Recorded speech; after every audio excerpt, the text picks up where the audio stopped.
బంగాళాఖాతంలో మరో అల్పపీడనం ఏర్పడింది. అల్పపీడనం వాయుగుండంగా మారనుంది. దీంతో రాబోయే వారం రోజుల పాటు ఆంధ్రప్రదేశ్లో పలుచోట్ల భారీ వర్షాలు పడనున్నట్లు వాతావరణ శాఖ హెచ్చరించింది.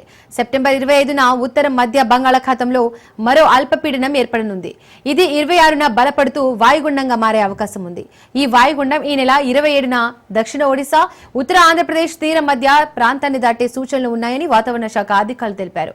ఉత్తర కోస్తాలోని పార్వతీపురం, శ్రీకాకుళం, విజయనగరం, అనకాపల్లి జిల్లా ప్రాంతాల్లో భారీ వర్షాలు పడే అవకాశం ఉందని వాతావరణ శాఖ హెచ్చరించింది. తీరం వెంబడి బలమైన ఈశాన్య గాలులు వీచే అవకాశం ఉందని తెలిపింది. తీర ప్రాంతాల వాసులు అప్రమత్తంగా ఉండాలని సూచించింది. మత్స్యకారులు వేటకు వెళ్లకూడదని అధికారులు ఆదేశాలు జారీ చేశారు.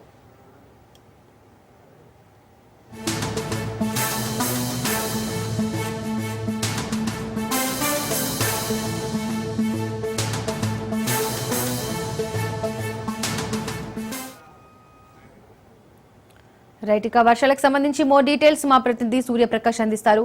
సూర్యప్రకాష్, దీపిక, ఆంధ్రప్రదేశ్ అలానే తెలుగు రాష్ట్రాల్లో అయితే బంగాళాఖాతంలో అల్పపీడనం కారణంగా అయితే భారీగా అయితే వర్షాలు కురిసే అవకాశం ఉండడం అనే విషయం అయితే వాతావరణ శాఖ అధికారులు అయితే తెలియజేస్తున్నారు. బంగాళాఖాతంలో ఈ రోజు సాయంత్రం నుండి కూడా అల్పపీడనం ఏర్పడే అవకాశం ఉంటుంది. అది వాయుగుండంగా మారి అల్పపీడనం కారణంగా అయితే ఆంధ్రప్రదేశ్ పై అయితే తీవ్ర ప్రభావం చూపిస్తుందని అయితే వాతావరణ శాఖ అధికారులు అయితే తెలియజేశారు.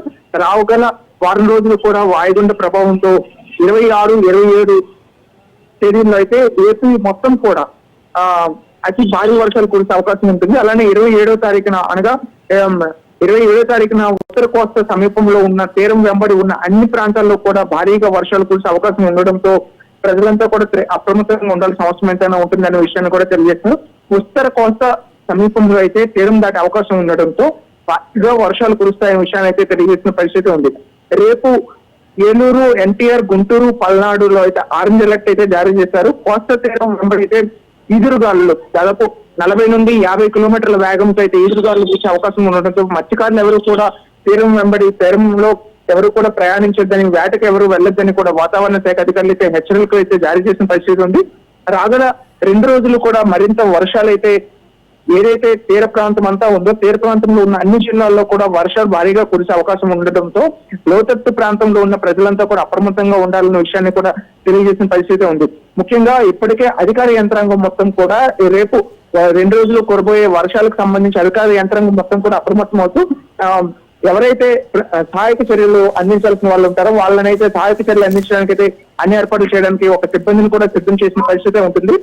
మరీ ముఖ్యంగా ఈ యొక్క బంగాళాఖాతంలో ఏర్పడిన అల్పపీడనం కారణంగా వాయుగుండంగా మారిన యొక్క అల్పపీడనం ప్రభావం అయితే భారీగా ఉండడంతో ప్రజలంతా కూడా అప్రమత్తంగా ఉండాలనే విషయాన్ని అయితే తెలియజేస్తున్నారు. దీనిపైన ఇప్పటికే హోంమంత్రి అనిత కూడా దానిపైన చర్యలు తీసుకోవడానికి ముందస్తుగా అయితే సమీక్ష నిర్వహిస్తున్న పరిస్థితి కూడా కనిపిస్తుంది. Right Suryaprakash, thank you.